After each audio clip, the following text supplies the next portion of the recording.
Olá pessoal, tudo bem com vocês? Chegando aqui com mais um vídeo para retomar um assunto que eu já tinha falado no vídeo anterior, que é a questão do design inteligente. Mas dessa vez eu gostaria de falar com vocês, ou apresentar para vocês um pouco da história do design inteligente no Brasil. Mas antes de falar sobre este assunto, eu gostaria aqui de fazer um agradecimento público, tá, ao Rodrigo Pedroso Barbosa, que me presenteou com este livro aqui, Laicidade e Hermenêutica, tá? Compreendendo o Estado laico no Brasil contemporâneo em busca de uma resposta adequada à Constituição. Já dei uma olhada no sumário, gostei bastante, pretendo ler nos próximos dias e já fica aí para todos como uma referência de leitura, particularmente para aqueles e aquelas que têm esse interesse em conhecer um pouco mais sobre o tema da laicidade no Brasil, tá? Então, muito obrigado, Rodrigo, pelo presente. Bom, a questão da história do design inteligente no Brasil, tá?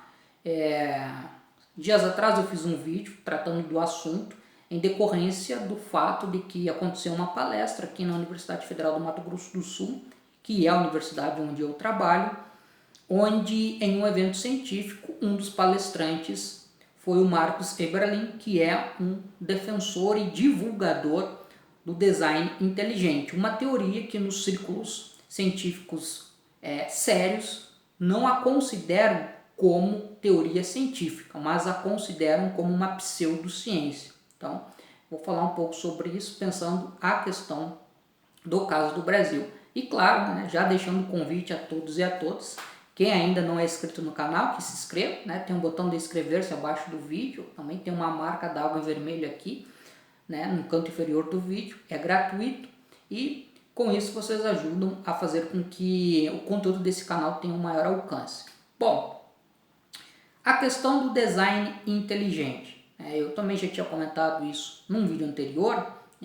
O design inteligente ele surge nos Estados Unidos na virada da década de 1980 para a década de 1990 como uma resposta, tá, à proibição feita pela Suprema Corte dos Estados Unidos do ensino do criacionismo em sala de aula na escola pública. Tá? Então isso foi um acontecimento importante, um julgamento ocorrido em 1987 nos Estados Unidos, onde a Suprema Corte considerou inconstitucional o ensino do criacionismo ao lado do evolucionismo nas aulas de biologia, amparado na primeira emenda da Constituição dos Estados Unidos, que estabelece a separação igreja e Estado.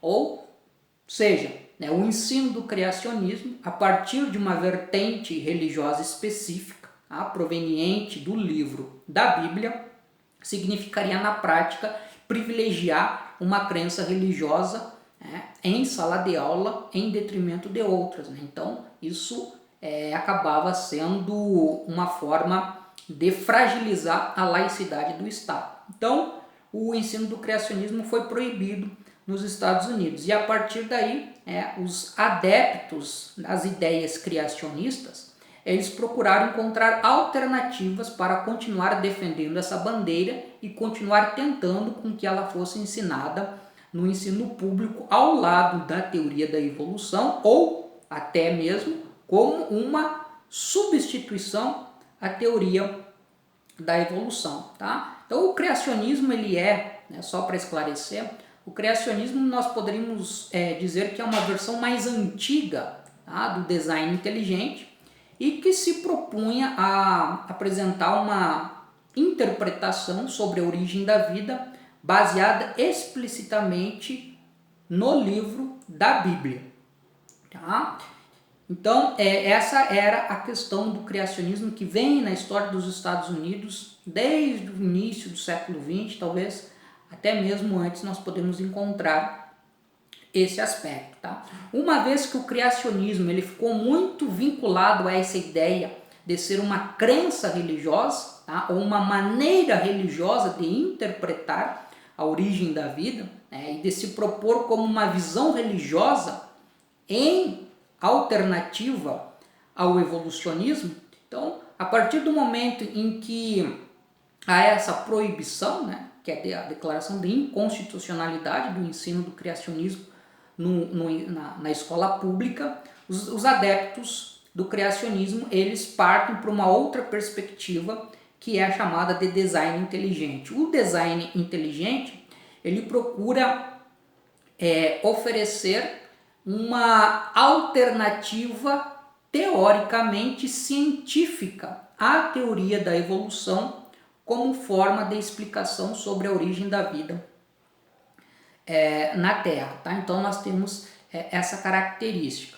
O design inteligente, ele utiliza termos como complexidade irredutível, que é a ideia de que existem formas de vida muito complexas que elas não poderiam ter sido desenvolvidas a partir de um processo natural e que, portanto, levam a um outro conceito, que é o conceito do designer ou o conceito de um criador, que seria responsável pela existência dessas formas complexas de vida. Tá? Isso vai de encontro ao evolucionismo, que é amparado na teoria do Charles Darwin, que pressupõe que a origem da vida está relacionada, primeiramente, à descendência comum, ou seja, todas as formas de vida provêm de uma mesma matriz, e que a existência da diversidade das formas de vida é decorrente do processo de seleção natural determinado por fatores ambientais e hereditários, que hoje nós sabemos que são fatores genéticos. Então a teoria da evolução, ela não pressupõe a necessidade de se pensar em um criador para todo esse processo. Então vem aí a grande distinção entre o criacionismo, ou no caso agora o design inteligente, com o evolucionismo. Bom, e aí a questão do evolucionismo, ou melhor dizendo, né, do design inteligente e do criacionismo na história do Brasil. Então eu peguei principalmente aqui, peguei duas fontes importantes, esse aqui já apresentei para vocês, o livro do Sandro de Souza, A Goleada de Darwin, onde ele tem um capítulo que fala sobre a história do criacionismo no Brasil. Também peguei um outro artigo que eu encontrei, chamado Manobras Mais Recentes do Criacionismo. Depois eu vou colocar na descrição do vídeo essas referências para que vocês possam procurar. Então, nas últimas décadas do século XX, é possível encontrar já iniciativas no Brasil que buscavam difundir o criacionismo como uma maneira de interpretar a origem da vida. Então, o Sandro de Souza, por exemplo, ele fala na criação, no ano de 1972, da Sociedade Criacionista do Brasil. Essa Sociedade Criacionista do Brasil, ela foi criada por adventistas do sétimo dia. E no ano de 1979, foi fundada por evangélicos a Associação Brasileira de Pesquisa e de Criação, tá? Então nós temos esses dois elementos. Então lá na década de 70 nós já temos o quê? Iniciativas a partir da criação de associações, de procurar fomentar e difundir as ideias criacionistas. Mais recentemente, nos anos mais recentes, nós encontramos um outro polo de ensino, agora no âmbito de uma universidade, que procura também difundir as ideias criacionistas. E essa universidade é a Universidade Presbiteriana Mackenzie. A Universidade Presbiteriana Mackenzie, que está localizada em São Paulo, é atualmente um dos principais polos de difusão das ideias criacionistas. Só que agora, em anos mais recentes, o termo criacionismo ele foi também deixado de lado, como aconteceu nos Estados Unidos, e passou a ser adotado o termo design inteligente. Tá? Mantém a mesma premissa, mas dentro dessa perspectiva de oferecer o design inteligente como uma teoria científica. Tá?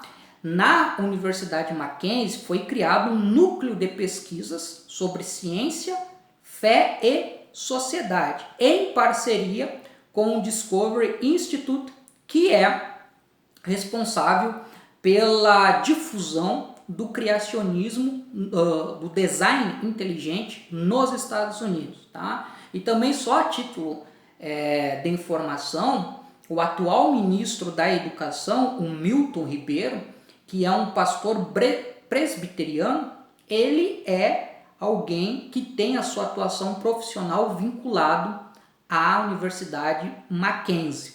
Em 2014, também foi fundado no Brasil a Sociedade Brasileira do Design Inteligente, tá? Que atualmente é presidida pelo Marcos Eberlin, que ele é um químico, né? Ele tem a formação acadêmica dele na química e que se apresenta hoje como um dos principais difusores das ideias do design inteligente. Tá? Então, essa Sociedade Brasileira do Design Inteligente, ela busca ser um polo de aglutinação, né, de pessoas interessadas nessa vertente de pensamento e, a partir daí, também promoção de eventos e divulgação do conhecimento vinculado ao design inteligente. Então, o que nós temos hoje no Brasil, isso vem crescendo de uma maneira bastante significativa, vamos dizer assim, a busca, né, dos adeptos, dos defensores do design inteligente em ocupar o espaço público, e as universidades são um espaço privilegiado para isso, ocupar o espaço público como uma forma de propagar as ideias do design inteligente. Eles também têm procurado, né, nesses espaços públicos, desqualificar a teoria da evolução, tá? E apresentar o design inteligente como uma alternativa científica para isso. E nesse processo não é raro acontecer de eles ou distorcerem, tá? Ou então não apresentarem dados e produções científicas que possam contrariar, né, as suas teses vinculadas ao design inteligente. Então o Brasil hoje ele vivencia esse tensionamento na questão do ensino público, entre aqueles que buscam fazer com que o design inteligente passe a ser uma forma de conhecimento que, num primeiro momento, se apresenta como alternativa à teoria da evolução. Então, portanto, seria a ideia de pensar o ensino das duas formas de conhecimento, mas que amanhã poderá ser a única forma de conhecimento a ser ensinado em sala de aula, proibindo a apresentação do evolucionismo, como aconteceu nos Estados Unidos na primeira metade do século XX, onde em diversos estados daquele país o evolucionismo foi simplesmente proibido, tá? E a única perspectiva de conhecimento possibilitada a ser ensinada em sala de aula era o criacionismo. Então, nós temos que ficar muito atentos a isso, porque o design inteligente, os adeptos do design inteligente, eles defendem essa ideia de que estão desenvolvendo conhecimento, que é ciência, mas há ali, né, um certo pendor anticientífico, né, e que, digamos assim, também está um pouco em sintonia com outras formas de pensamento que têm circulado atualmente, bastante, né, totalmente anticientíficas, como a ideia de terra plana ou a ideia de que vacina não tem nenhuma eficácia, né, pode ser até prejudicial, que são, a partir de diversos ângulos, né, acabam sendo atuações que buscam minar a credibilidade do conhecimento científico. Então essa é um pouco da história do design inteligente no Brasil que eu gostaria de contar para vocês. Retorno em breve com novos vídeos tratando de novos assuntos. Um abraço para todos e para todas.